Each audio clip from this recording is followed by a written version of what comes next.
And we're live, guys. We're freaking live. Welcome back to another tactical podcast, guys. We're going to be doing it. By the way, Mike here. Mike is a very bona fide, credentialified guy to have on the podcast tonight. We're talking about self-defense with firearms, ballistics, tactics, caliber. All right. So, brief background on Mike. Mike not only is a veteran of the Air Force, he's also one of the best shots that I've ever met in my life. And I've met many like tier one type guys who are very experienced, good shooters. But Mike punishes all these guys, to be honest. I've seen him throw large caliber ammunition through the same hole over and over and over again through like 25 feet away. So this is the guy who actually, when I met him out here where I live, and I try to keep where I live private, by the way, I don't mention the exact location where we are. But when I met Mike, it was at a shooting range. It was shortly after one of these. I don't think I can say this on YouTube, but it was something after an event. I was at the range. He was at the range. We were both training very hard because we're both, concealed carry weapons holders guys. Anyway, he looked over at me. We hit it off and we started hanging out. He really helped me improve my shooting, like to the next level. So, Mike, do you want to add anything about kind of your background as far as what the guys and girls out there in YouTube land need to know? The only thing I can say is I started just like most people. I started shooting at the age of 4. Okay. My first gun was a Ruger Mark I, the little tiny single stack 22 caliber pistols. And Mike still has a thing for 22s, by the way. Yeah. You should see his closet. It's like 22 caliber, like probably more 22 caliber than probably the U.S. Army has 5.56 rounds. Yeah, I own about 60,000 rounds of 22 proudly, and that's about 9 ammo cans deep, just loosely packed. But I like 22 just because it's cheap, it's economical, and you can afford to train a lot with it. It's a lot cheaper to shoot with a 22 conversion kit out of your AR than it is 5.56. And I've always heard that a lot of schools and instructors will have you shooting 22 before, as far as civilian stuff goes, before you move on to shooting, 9mm or whatever it is, because it's ergonomical, it's practical, it's affordable, all of that stuff. And especially like training women, Mike, as you know, like it's hard to train women. It's hard to trust them at first. So you give them a 22, and even if the shell goes down their shirt or something, it's not the worst deal in the world, right? Right. So, it's not like they're holding a 10mm. Yeah, right. Exactly. Yeah. So, well, for my instructor background, it's also nice because this is where you try to not have students build bad habits right out of the gate, such as anticipation of recoil where they're jerking the trigger. Yeah. So, and it's also easier on them. You don't want someone to be completely gun and recoil shy right out of the gate.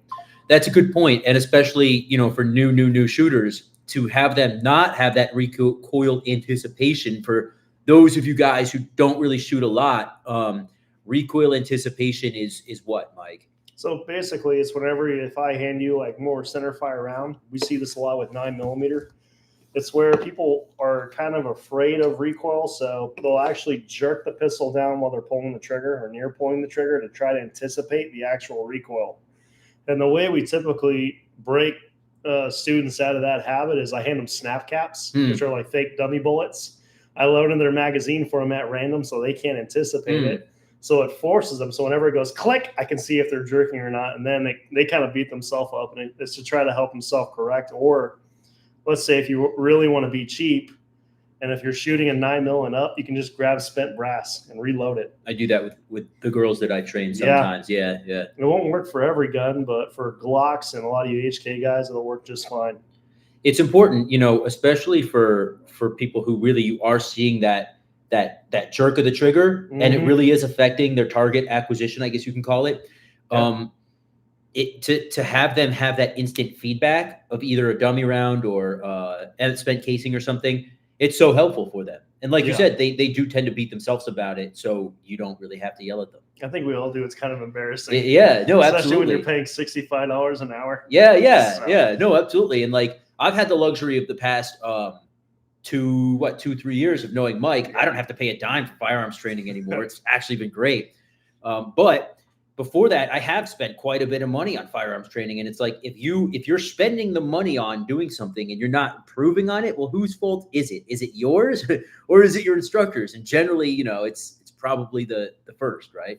Yeah. Yeah. So, Well, tonight's topic at hand is going to be, again, we're going to be focusing on shooting to live. All right, and this is something that Applegate and Fairburn actually really popularized back in the World War II era. The channel is Gutter Fighting Secrets, after all.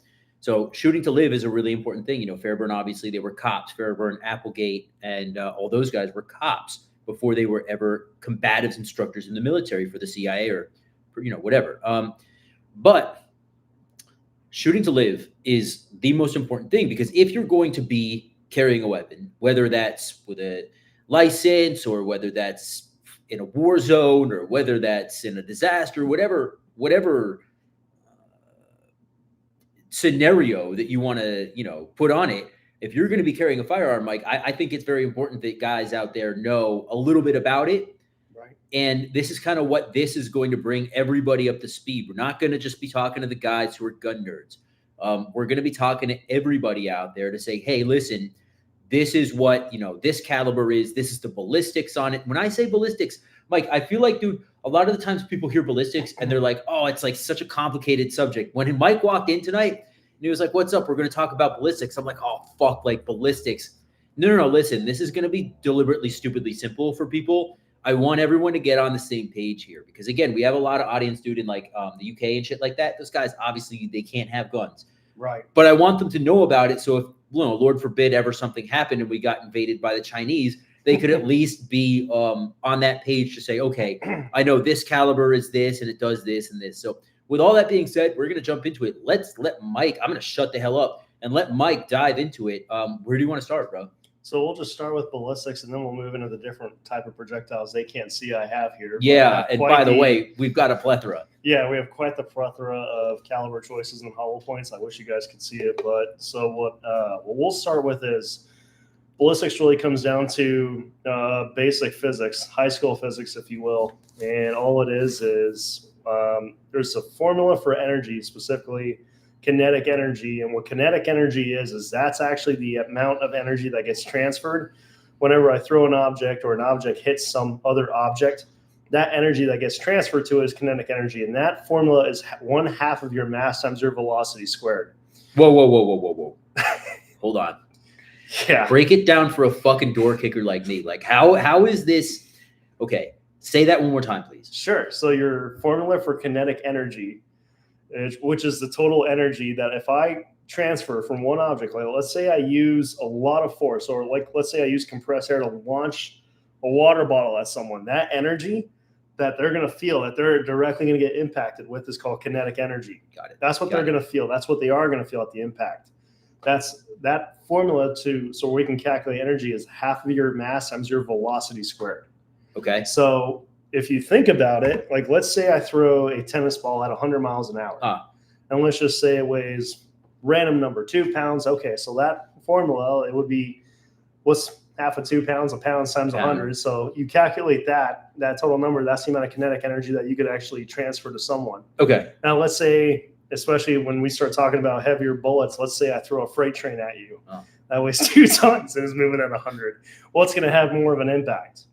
So when it comes to ballistics, all it is transferring energy. And so that way I can actually hit someone with a heavier grain bullet or a heavier weight, if you will, and deliver more knockdown power.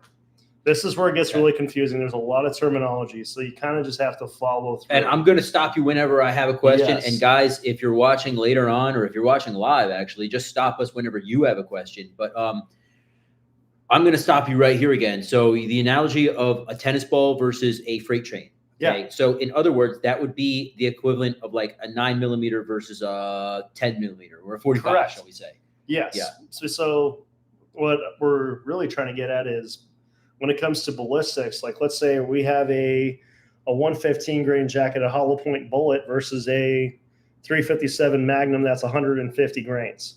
And if you guys notice the size difference on that, it's immense. Correct. So what we have is this bullet's a lot heavier and it's moving at, roughly same velocities per the box and what it says. This is actually you're going to feel a lot more energy. There's going to be more of an energy transfer with the 357 Magnum than there is the 9mm because there's more mass to it and it's moving at roughly same speeds. That's what we're doing. It's pretty much, we're just going to hit you with more energy. We're going to dump a lot more energy in you. And that's what's going to play into more the if you will, the medical factors into what bullets do to a human body. So essentially, this right here, I don't know if I want my fingerprints on this. I'm just kidding. This right here has more stopping power than this right here. Yes, correct. Okay.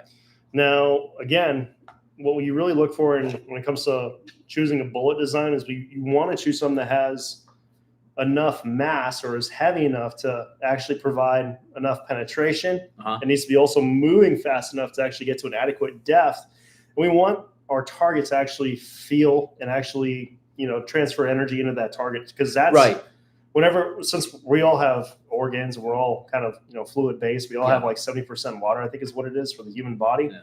So if you shoot a 115 grain bullet into a bucket of water, it's actually kind of funny. You can even see videos on YouTube, it'll splash, but as soon as you hit like a 308 or something that's moving a lot faster, even a heavier bullet, the splash is higher. Yeah, makes sense. So what we do is pretty much the reason why this came into play was there was a shootout in 1986, particularly in Miami-Dade, and this is where ballistics really came to light. Oh, you're talking about that massive police shootout where the guys had body armors?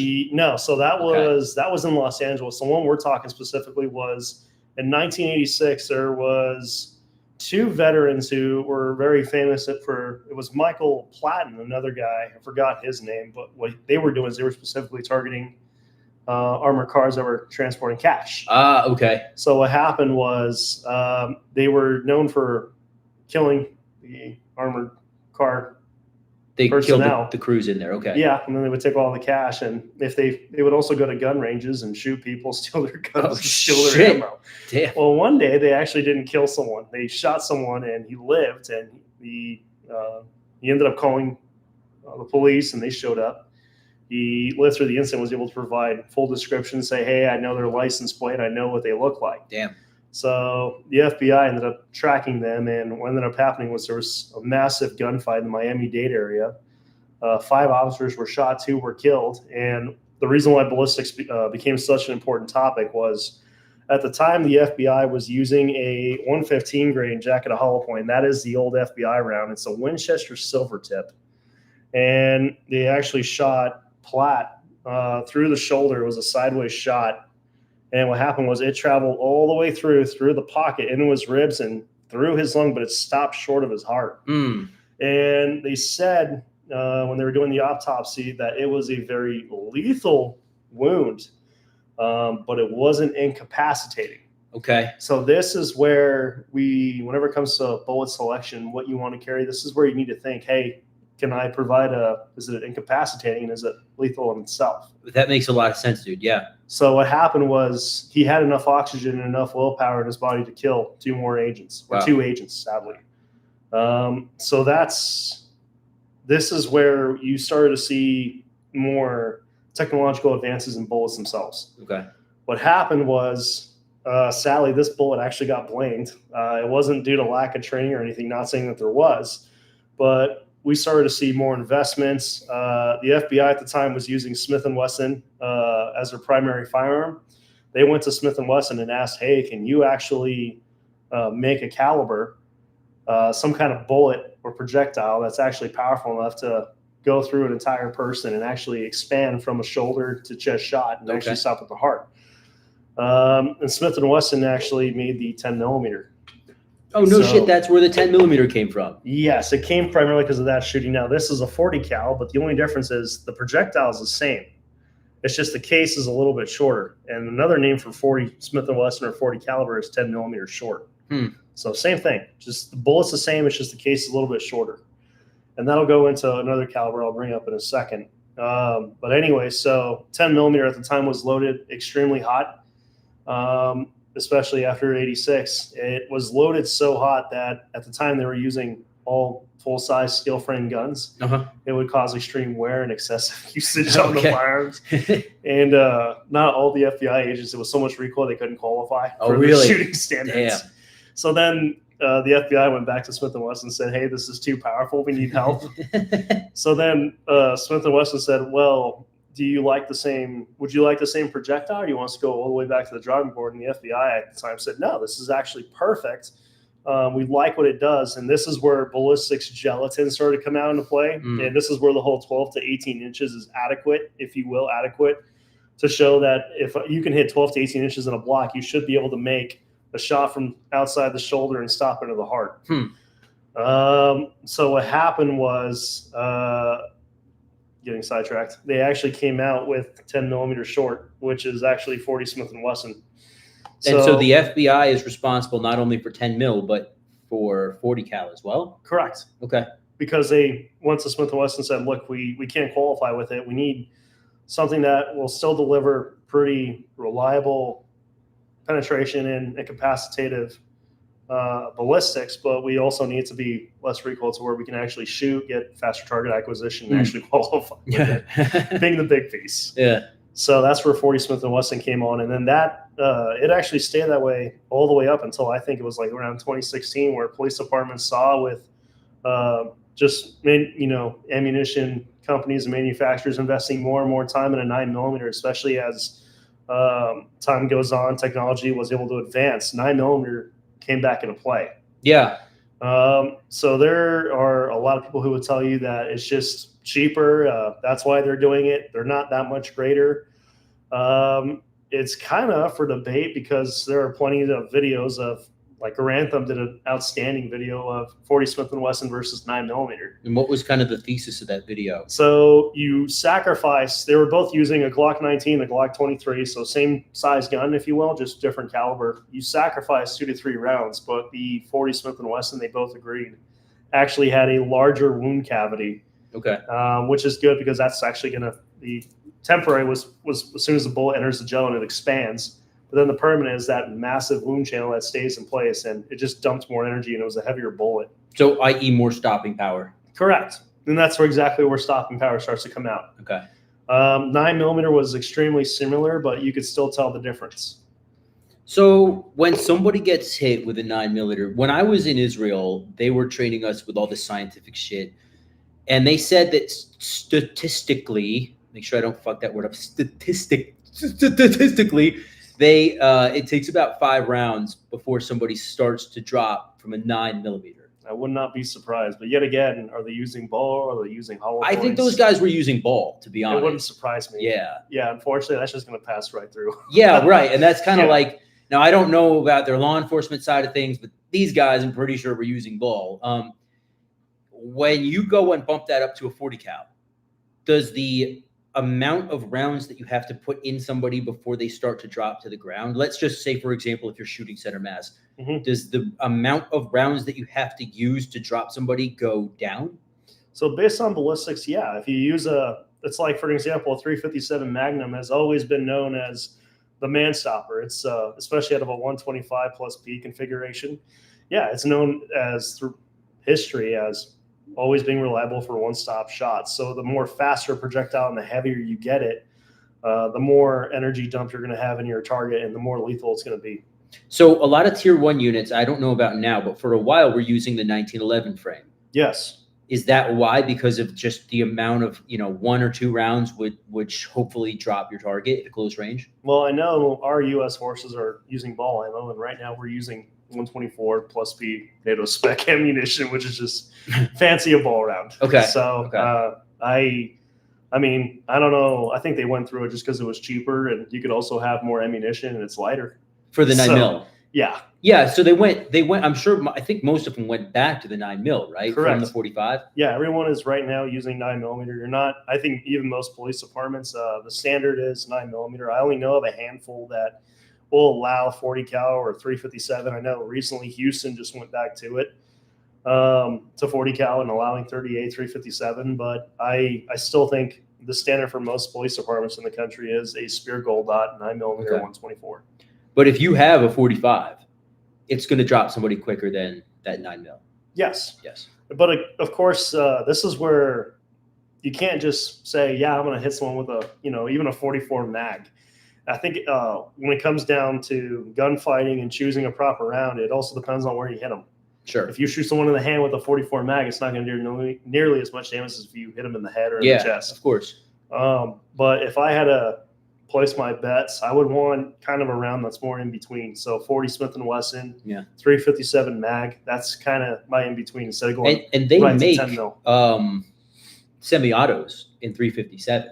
Yeah, they do. Glock. There's different types of 357. We've seen 357 SIG, which is almost extinct. You can't find that anymore. I'm sure anyone who I hate to say it, but is above the age of 50 knows what I'm talking about.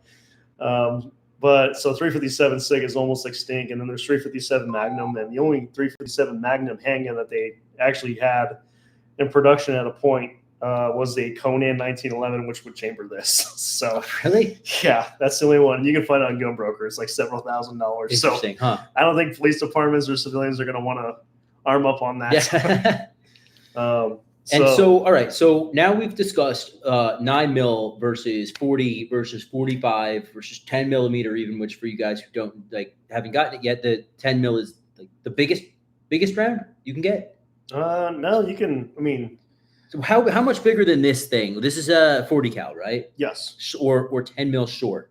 Yeah, 10 millimeter. So short, yeah. How much bigger is a regular 10 mil round than this thing? Not much. Not much. All you're doing is you're just barely extending the actual case. Okay. The brass casing, and that way you can hold more powder. It's more powerful. You get more. And the more velocity. powder inside your round, the more bang you get for your buck. Correct, because, and just to touch up for anyone who's new at this, your firing pin in the gun hits the primer sparks, and then it's kind of like your car where your spark plug sparks, ignites the fuel and air mixture. Your primer will igniting the gunpowder, and you basically have the sealed unit, which is controlling the explosion in your hand, is a good way to say it, which is then projecting your bullet out of the firearm. So yeah, the more powder you have, the more velocity you can get out of a projectile, but there's a certain point where you have to worry about, hey, how much powder is too much? Well, yeah, and this guy, I mean, you've done some reloading, right? Yeah. And didn't you use what I don't know if I should say is you did like a 200 grain bullet the other day or something like that? There was yeah, I actually did custom order some Hornady projectiles, and I made a 200 grain. I remember we were at the range the other day, and you were shooting that, and you were like, no, that's it. I can't shoot any more of this shit. Yeah, it's powerful. And then I also loaded 125 grain. I made my own hollow points, so yeah, they're loaded spicier. By the way, let's not discuss anything that can get us in trouble. Yeah, for sure. I'm sure YouTube's gonna hate this as it is, but I don't think we're showing any firearms or whatever, so I think we should be okay. What I want to go into now, okay, because we're talking about the amount of grain that a bullet has. Break that down for me. What does this mean? So when it comes to, if you ever read a box, this is a box of Federal high shock or Hydroshock, you see 147 grain. All that's telling you is just the weight of the projectile or exactly how heavy that bullet weighs. And for 9 millimeter, as anyone knows who's been shooting a while, there's 115, 124, and 147 are your three most common. There are some oddballs out there like Hornady. For the longest time after Winchester, this was the FBI's official usage ammo. They make a 135. So all it is just how heavy the bullet is. And depending on your preference, you might want a lighter bullet and you may want a heavier bullet. And this is where an interesting topic also comes up. Some people will swap bullets for bullet weight or grain, if you will, in different parts of the year due to the seasons.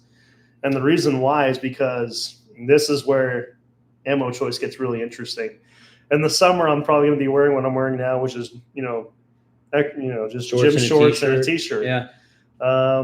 I think you'd probably be okay running a 124 grain. But if I was in the winter where I need to worry about if someone's really dressed up, they have a thick denim jacket on, like a jean jacket, or let's say it's people are wear multiple layers. Yeah. Then a 147 would be nice. And the reason why is so lighter bullets ballistically do not travel as far as heavier bullets.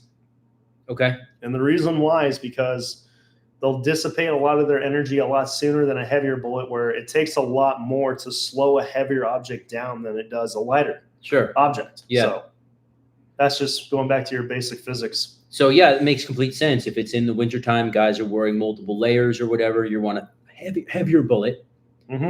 that will penetrate even further. Correct. Or just give you more bang for your buck, as I keep saying. And then summertime, T-shirts and whatever, lighter bullet's going to do fine. Yep. Well, the other thing too is obviously this all depends on what caliber you're using. I'm not going to tell you to go to a 22 long rifle. Yeah, 40 grain. right. Yeah, when we have 9mm 115 grain. But what I do want to talk about, since we're talking about clothing, is every FBI gelatin test that you will find, if they do it correctly. TN Outdoors is a great YouTube channel to see. He does every hollow point in the world he can get his hands on. He will test it, and there's hundreds of videos of him testing hundreds of different hollow points. Recommend looking it up if you ever have a serious question of how your ammo choice ballistically would perform. The problem is if you have multiple layers of clothing, that little cavity will actually clog up. And the same thing can happen to it if you shoot through. I just saw a video of someone shooting through plywood, and I was surprised, but even the federal HST clogged up, and it did not stop in the gel, and it passed all the way through, and he couldn't find the bullet. So if you have like barrier blindness, like drywall is another good one that will cause a bullet to clog. It will not expand. It will actually fail, and then you pretty much just launched a ball round. So that's another reason, though, that departments and even us civilians use hollow points, because I don't want my round going through a wall and, Lord forbid, hurting somebody on the other side. Correct. Some innocent party, right? Yes. So that's, another reason why we do use the hollow points. But I guess it is something to be aware of. Yep. Yeah. If you also, let's say you have to shoot through a window, or like the windshield of a car. Right. This will also, I hate to say it, but this thing moving at a little over 1,100 feet per second, do you really think that's not going to become deformed and seriously damaged? Yeah, 100%. It will, and it will actually deflect glass or deflect against the glass. So Hornady, this is where they really got proud of their product, because they actually have this tiny little red polymer tip that's actually designed to go through glass and not change its direction. And it'll still perform. You'll still get 12 to 18 inches of FBI, the gel penetration test. It'll still actually do its job. They also do make, Lehigh Defense actually makes a high performance round. This actually looks like a top of a Phillips head screwdriver. Yeah. I like this. It's a 90 grain projectile, and it's kind of a new thing. Ruger's has their own named ARX. Underwood Ammo is now moving to that, and I like it because it'll actually go through glass. It can go through metal. It can go through whatever you want, and it'll, as soon as it hits like a liquid mass like us, it'll actually stop within 18 inches of FBI gel. It's consistent. So it goes through material, but not through organic material, shall we say? Yeah, well, it'll punch through your sheetrock and stuff like that, but my chances of over penetrating with a round such as Lehigh Defense versus a 115 grain 9mm just conventional jacket hollow point is a lot less. So that's why I like it. Yeah. I don't have to worry about it. And for me, it's just more comfort, a peace of mind, if you will. Yeah. So, and I worry about that all the time. I was carrying, I don't know if I have them. I don't think so. But I was carrying these, I don't remember the name of it. Liberty but Defense? It was these, it was Critical Defense, I think, something like that. It was these silver, they were like all silver, and it was there. I forget why I even started carrying them, but I had a purpose for when I bought them. I filled all my magazines with them. And then I kind of realized at some point, like, fuck, if I have to shoot through a windshield, which is how we were trained, like when I was going through all my shit, is fuck, don't wait for them to like, don't get out of your car, just fucking shoot through the windshield if you have to. I started realizing, well, that's not going to cut it. That's not going to cut it. It might not, right? It might not. You might have to shoot a few rounds and then get that hole punched through and then see. But whatever. Like, I switched to the Critical Defense, and I feel much better about it. But I guess that's why a lot of like strictly combat units will use ball ammunition, right? Because it can penetrate through sheetrock, through material. Yeah. I mean, yes, you've got over penetration to deal with. Like, it'll go through somebody and into somebody else potentially, but I guess if you're in, a war zone, what does that really matter that much? Yeah, it's true. Well, and this stuff is also extremely expensive. Like, I still remember when I bought this box of Hornady, it was $40 for 20 rounds. Okay, yeah. And this is where I hate to say it, but what I find is a lot of your first-time gun owners don't invest in a good quality bullet for self-defense. They just go buy target ammunition, and that's all they have, right. Not really knowing that if you do shoot someone in self-defense, it's going to go through. And I think we all know if you do shoot you're responsible for each bullet that you actually decide to shoot. Yeah. So if it goes through and hurts someone or kills someone that wasn't supposed to be shot or killed, then you're going to be held liable for it. And this is another reason I wanted to do this today, is because like guys need to know this, right? And even guys who are in other countries and stuff that may not have, you know, the ability to carry every single day. Well, look, if you do go to if we do find ourselves in an environment where we are carrying, right, like whether it's in, you know, a hostile country or a hostile situation, you should know about the basics of this stuff, right? You should know that ball ammunition, that target ammunition that like you're given or you get, you should know what it does. Yeah. And the other thing that we need to talk about too, that's also pretty important, is what I've also seen is a lot of people who carry revolvers also carry these kind of bullets.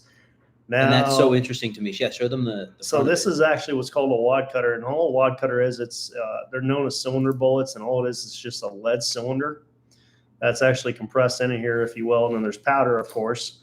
And what it's designed to do is it literally looks like almost like a cup.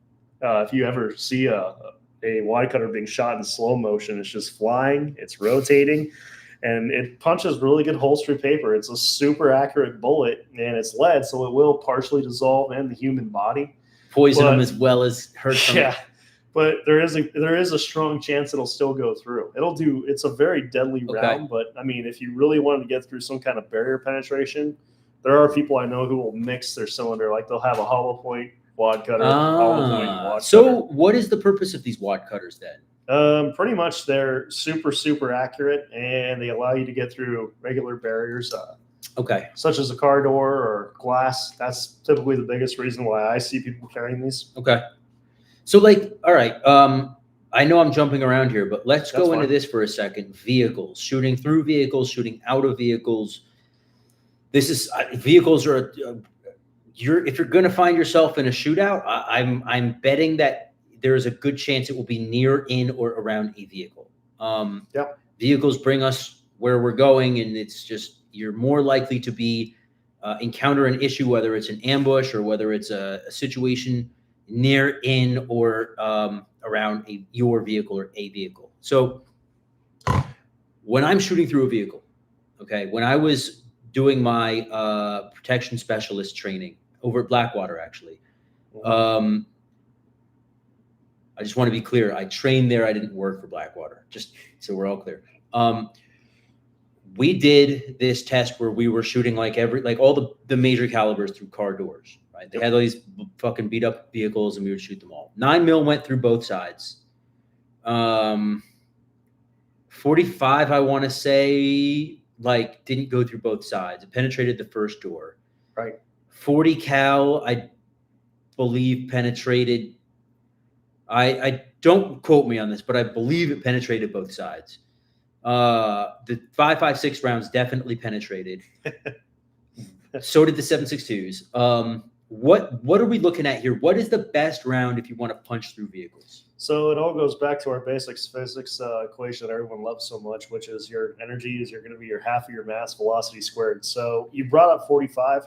45 is an extremely heavy bullet. They make 180 grain, 200, and 230 grain. That's a lot. That's a lot of weight going downrange. But the issue is it's pretty subsonic. It's not supersonic. It's not going to keep up with 940 or 357. So because it's heavier. Right. Well, that, and it's also just, it's such a heavy round, and even though it's loaded with more powder, it's just, it goes back to what we talked about in physics. It's, what's easier to move, a 50-pound dumbbell or a 2,000-pound dumbbell? Right, the 50-pound, obviously. Correct. Unless you're me, 2,000 pounds. So it's easier to launch and actually pass through. Let's say you have two targets. It's easier to have a pass through on both sides with a lighter, faster-moving bullet than it is a much slower, heavier bullet. Sure. So in other words, 9mm, if you're looking to penetrate through material, is better than a heavier bullet. Yeah. And, this kind of goes down to a really big caliber debate, which there are plenty of YouTube channels that are always doing videos on this. Fucking gun nerds, man. And there's also a lot of comments about it, is what is the best caliber for self-defense? And a lot of people go to 9mm just because that's what cops and military are using. And then some people say, no, they still like 40 cal because you still get a little bit more bullet weight and you still get a little more stopping power, but you're also at the same speeds. And some guys like 45. I think it really comes down to you and what you want. But what I would say for me is I'm going to use a 147 grain 9mm. Yeah. Yeah. That seems to be the consensus amongst all the gun guys that I know is 147 9mm. Especially now that Underwood Ammo is making 147 plus P and plus P plus, which we need to go over that since not a lot of people know that. Okay, so you have like regular just loaded ammo, which has a set minimum amount of powder, which will function. That's just like 115 grain 9mm. But then you have some, ammunition that's loaded extremely, extremely hot. Of course, I have to find one now. Like this one right here. It says plus P. Yeah, plus P. So what does plus P mean? Okay, so it's basically loaded with a little more gunpowder. So that way when it burns, it's still controlled, but it's a lot more force pushing that bullet. So I'm actually moving faster than a normally rated or the standard speed rating, if you will, than what a 135 or whatever bullet grain you may have. So I'm moving a hair bit faster. Plus P plus means I overloaded it, and you're pretty much at the maximum potential. Plus P plus? You can't, yeah, and that's why I like it so much. I've actually shot those before. It's not fun. No, it hurts. It physically hurts, but it's also kind of makes you laugh. Like, yeah, I'm safe. Oh yeah, it gives you a feeling of definite power, man. Right. Yeah. So that's what plus P and plus P plus ammunition is. It's just loaded a little hotter. I worked at this gold mine in Alaska for a little while doing a little security, right? And the one guy would carry just for bear out there. They would carry usually 45. Mm-hmm. But one guy loved the 50 cal, man. He had this 50 cal revolver. Okay, Smith & Wesson 50 cal revolver. And he would put, I do believe this is what I remember, plus P 50 caliber. Okay. I don't know enough about 50 caliber. To be honest with you, I haven't played with it, so I don't know the ballistics. I remember I held this thing. I shot like 5 rounds out of the thing.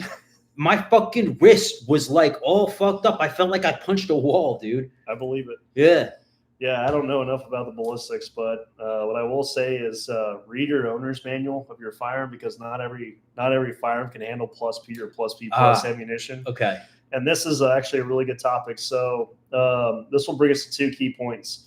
A lot of people who own revolvers, even Tauruses, your semi-autos as well, are not going to be rated for plus P. If you do try to shoot a plus P out of a non-plus P rated firearm, you're going to lose a lot of velocity that bullet was originally designed for, and you're just going to you're going to put a lot of wear and tear and stress on your firearm. Okay. I know for a fact because I did it out of a Charter Arms on a bench. I put a overloaded plus P plus 110 grain 38 special, and what happened was I actually blew the top of the cylinder off. So you can do that. You have to be careful. Read your firearms manual. Don't do it. All right. And then the other thing I want to talk to you guys about is, can you shoot different calibers out of your firearm other than what it was chambered for? And the answer is yes. Now, that doesn't mean you can shoot a 22 long rifle out of a 9mm. So I want you to try to kind of look at the difference. This is the 357 mag. This is a 38 special.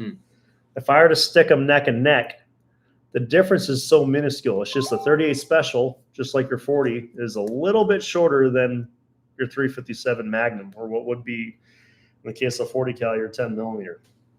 So if you wanted to shoot 38 special out of your 357, yeah, you can do that. If you want to shoot 40 Smith & Wesson out of your 10mm, you can do that. That's fine. What you can't do is you can't shoot up.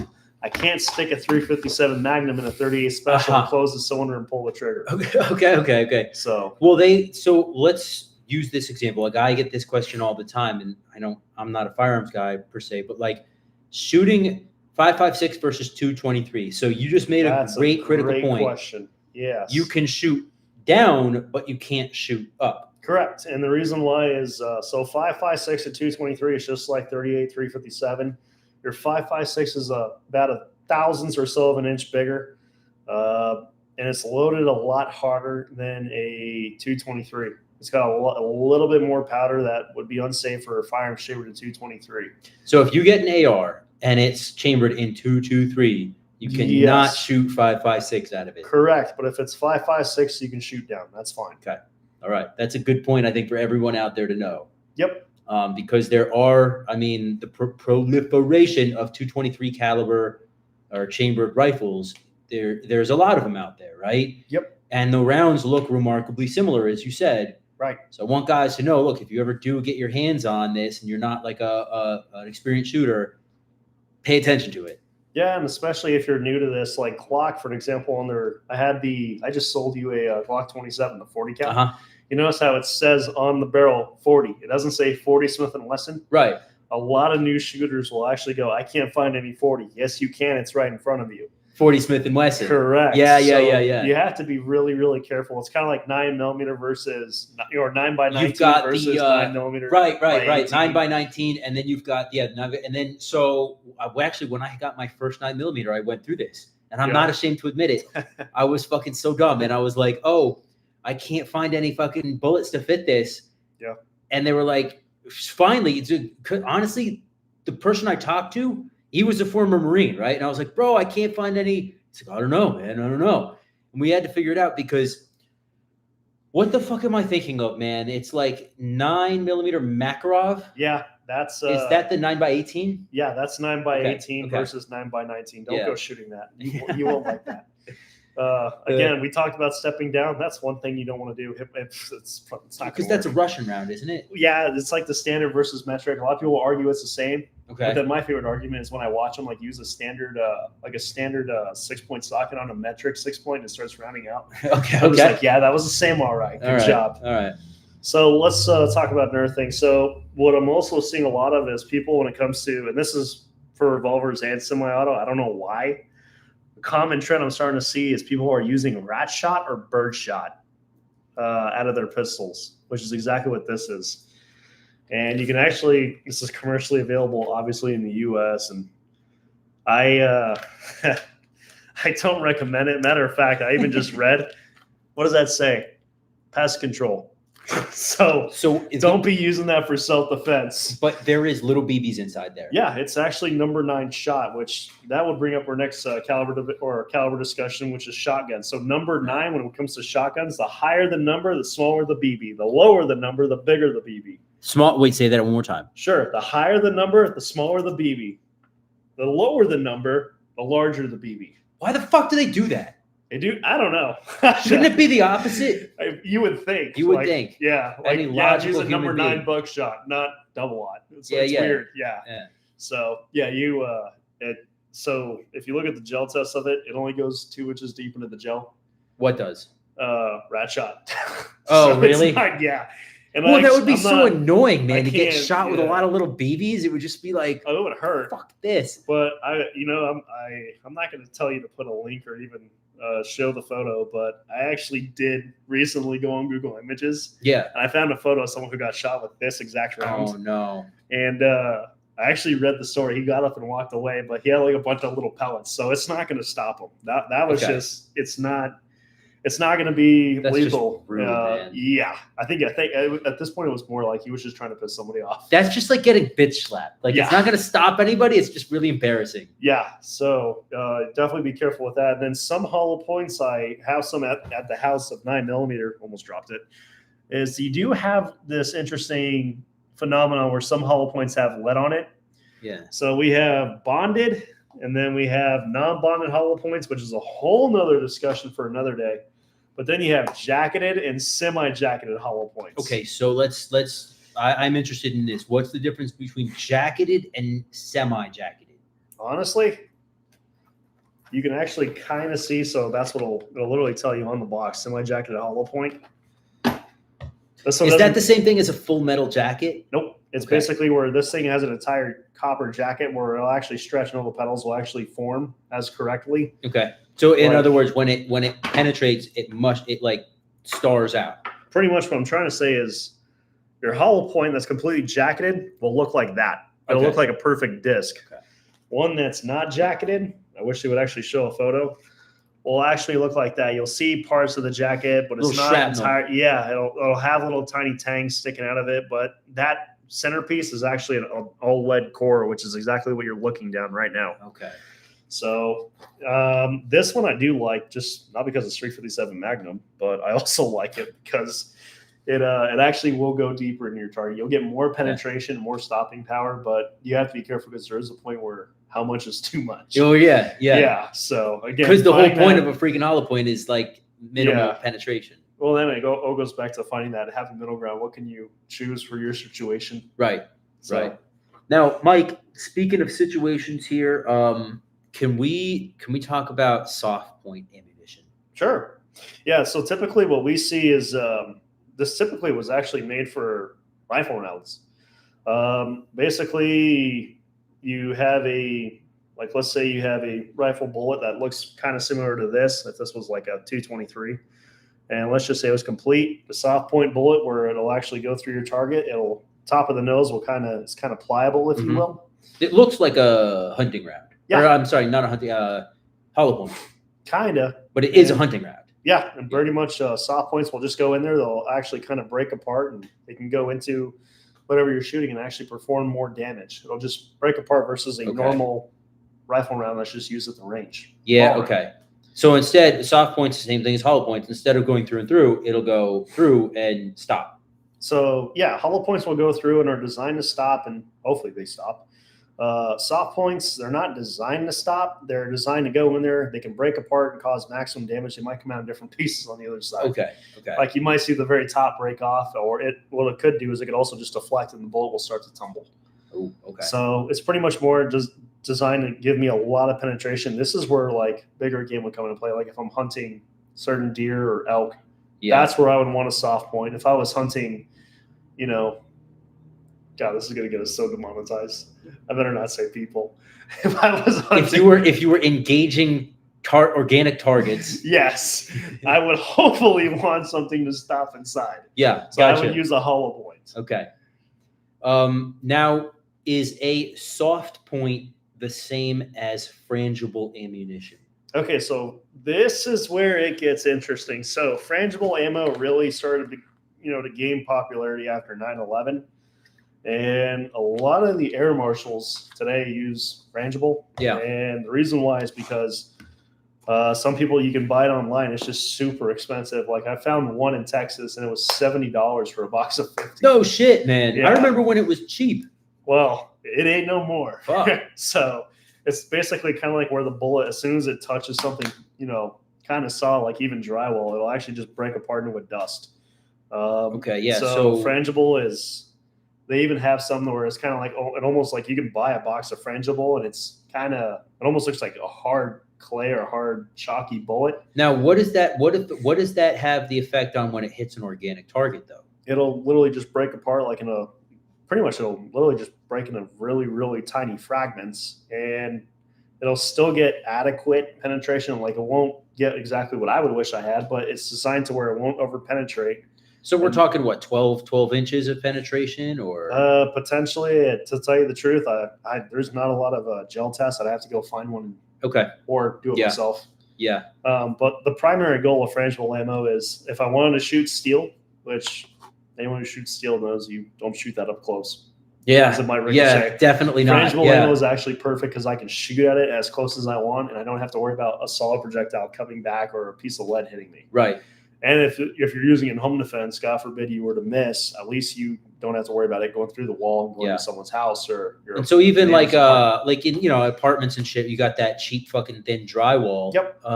It'll stop on the first sheet of drywall. Yeah, typically frangible ammo will stop. There's not, again, it's super hard to find, so there's not a lot of people, I hate to say, running with it or carrying it, but if I had my choice, I would want a 9mm frangible round. Absolutely. So, in the case of honestly, most Americans these days, we're living in apartments.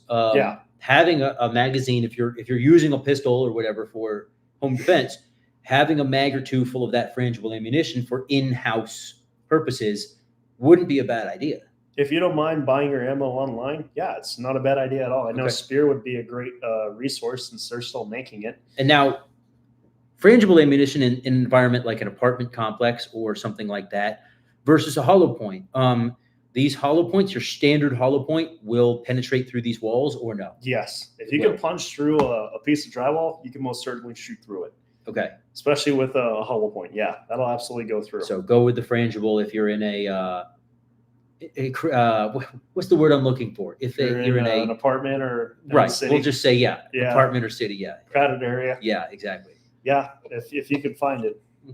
Unfortunately, it's Might not have to gonna get be, some. I don't think most people can afford it.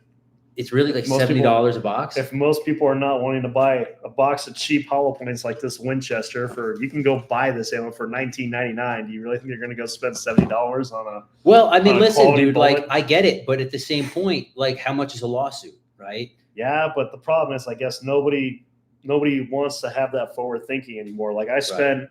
I mean, you were with me. I spent $30 on 20 rounds, but I mean, I did the research and it does exactly what I want, and I still get every bullet I could get in a magazine for center fire round. Right. So no, and I get it. It's just foresight. I think foresight is really a good way of putting it. Yeah. I mean, and it's the same way that certain people want to go with concealed carry insurance.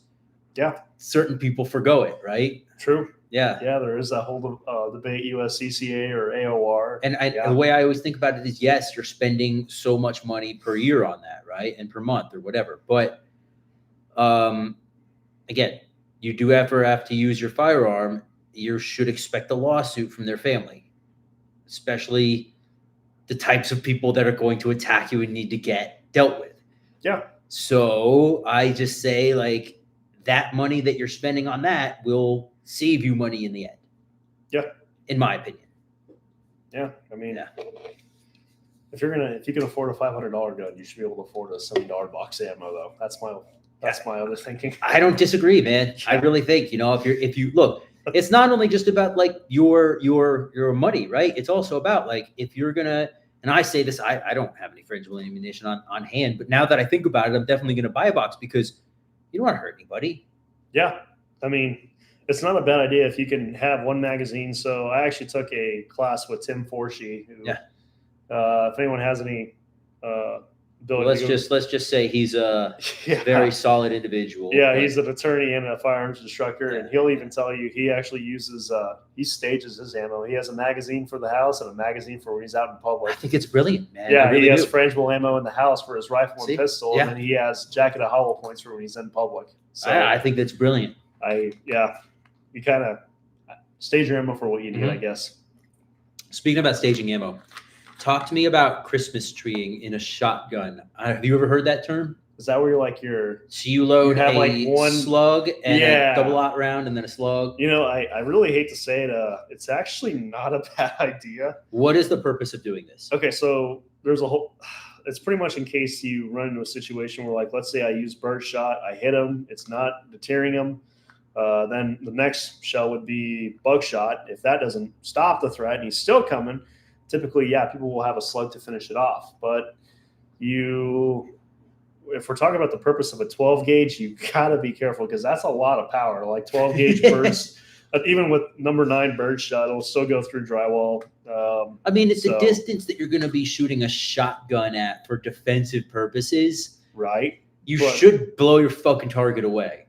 Yeah, but if you go look online, or if you go to Thunder Ranch's YouTube channel with Clint and actually see all of his training videos for shotgun, which he has plenty, you will actually find that even at short distances, you still have to aim with a shotgun. It's still a tight pattern. Sure. Yeah, sure. Sure. Like, you can't just like shoot from the hip necessarily. Right. And even then, I mean, look, a shotgun's great and all, but it's not going to be great if you're not efficient and don't know how to use it.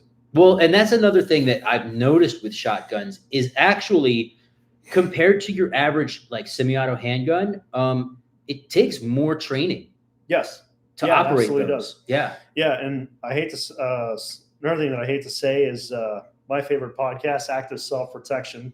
They actually have one of their co-hosts is a former Fed, and he was even saying, my old agency just dropped shotguns because it's more expensive. It takes more training, more time, and even that's more money. And an AR is simpler to use. Yeah. So I know some guys in the New York State Police, and they are now dropping the shotgun. Yeah, which is kind of sad because if you use it right, it's a super devastating weapon. Yeah.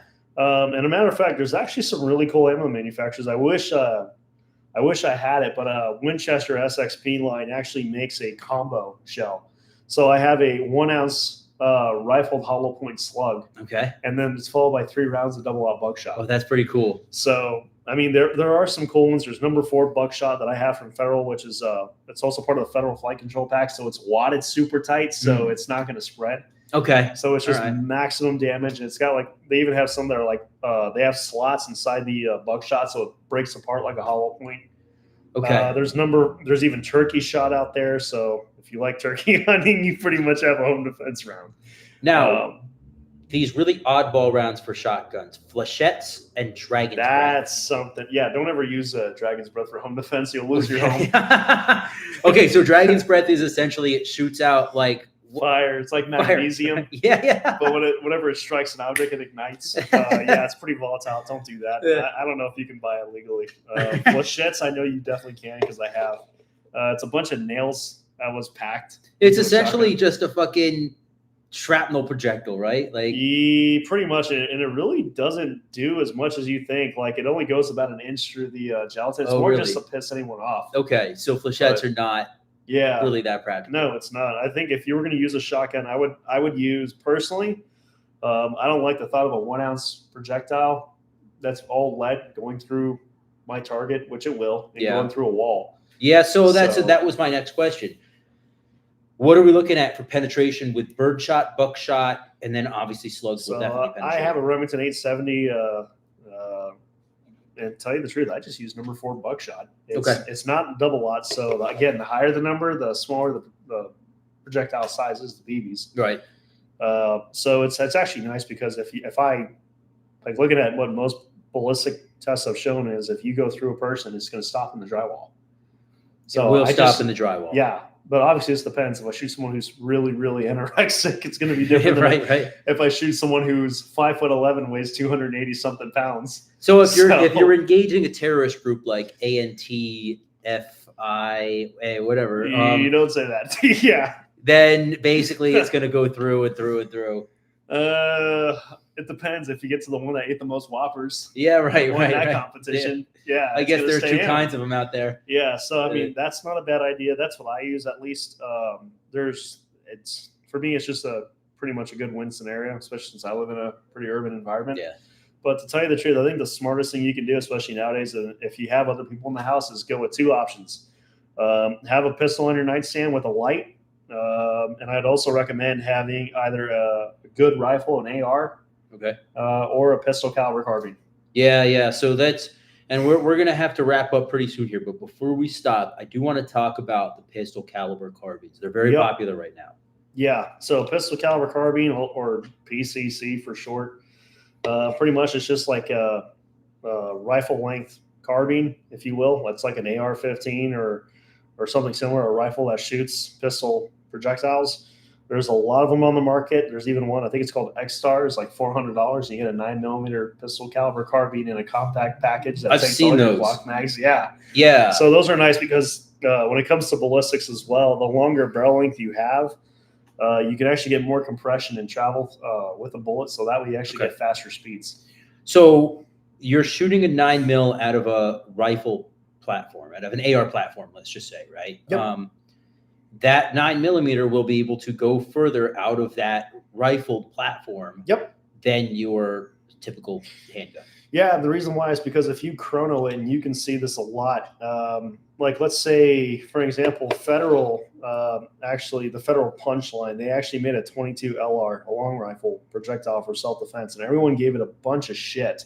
Because on the box, it said advertised velocity, 700 feet per second. People were like, that's it? And most of them go about 1,040, close to 9.